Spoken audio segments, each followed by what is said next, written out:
আমি জামাত ইসলামের পক্ষ থেকে তাদের সবার কাছে আগাম ক্ষমা চেয়ে নিচ্ছি। এবং এই লং মার্চ চলাকালে ঢাকা চট্টগ্রাম মহাসড়ক জুড়ে ডবল রোড আছে। আমরা ট্রাফিক এবং পুলিশের সাথে কথা বলেছি, একটা রোড দিয়ে আমরা যাওয়ার চেষ্টা করব,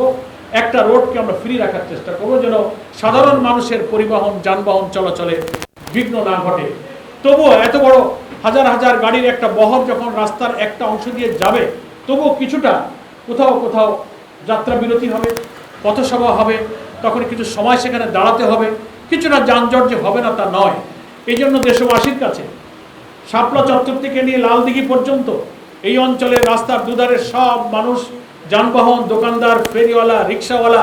দিনমজুর যারা ব্যবসা করবেন, এই লং মার্চ সফল করার প্রয়োজনে দেশ জাতি গণতন্ত্রের সাথে যাদের একটু কষ্ট হবে, একটু যানজট হবে, একটু ভোগান্তি যদি হয়, আমি জামাত ইসলামের পক্ষ থেকে তাদের সবার কাছে আগাম ক্ষমা চেয়ে নিচ্ছি। তাদের কাছে আগাম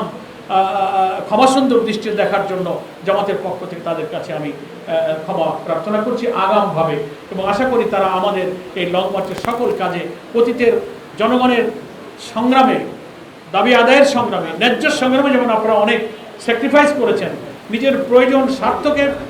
কিছুটা স্যাক্রিফাইস করে হলে আমরা জাতির স্বার্থে উঠতে ধরেছি, এটাও জনগণের সেই স্বার্থের সাথে সংশ্লিষ্ট মনে করে আপনারা এই লং মার্চকে আপনারা সফল করলেন।